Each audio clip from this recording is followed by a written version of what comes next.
Hey, Eagle Run 23 here. Going to be a really short, quick video. We are going to make a fast and dirty compost bin.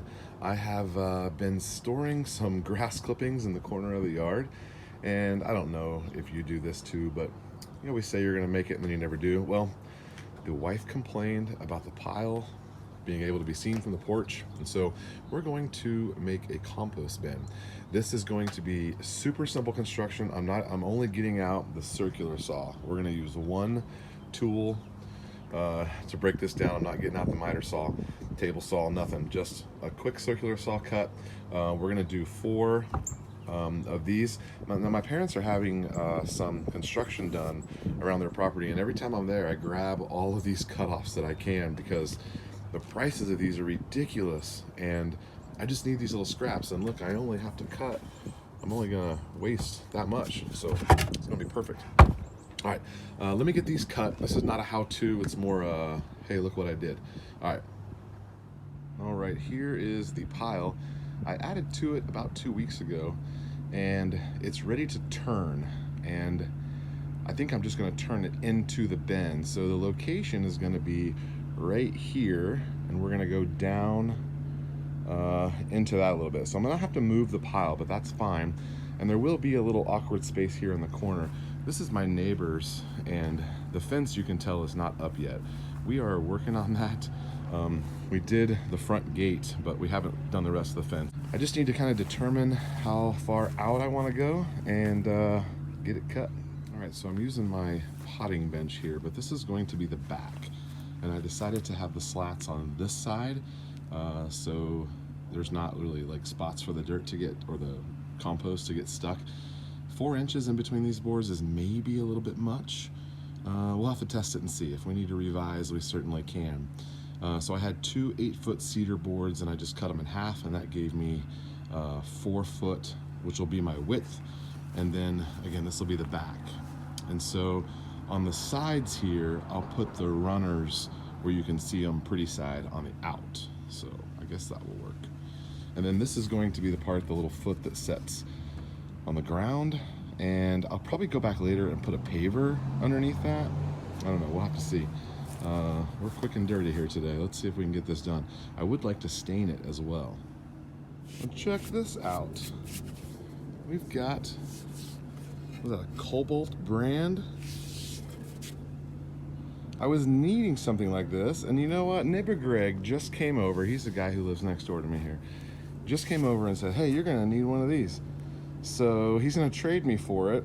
I'm gonna restore some clipper thing for him. So, all right, now I'm in debt. So traded for this lovely, what are these called? Like a fork or something? I don't know what they're called. Pitchfork? Cool. All right.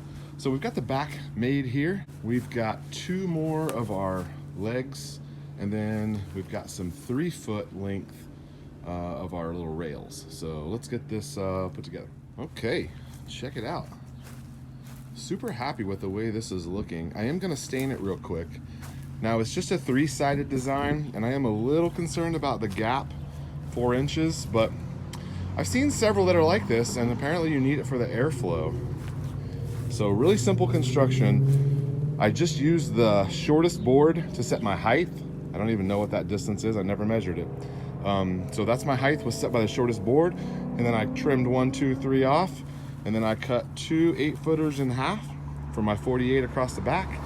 And then these I went with 36 inches. Probably could have gone square for 48, but I think it looks a little bit better to be rectangle-ish instead of coming out so far from the fence. But I'm gonna tuck it right up there against the fence. I'm not gonna screw it to the fence.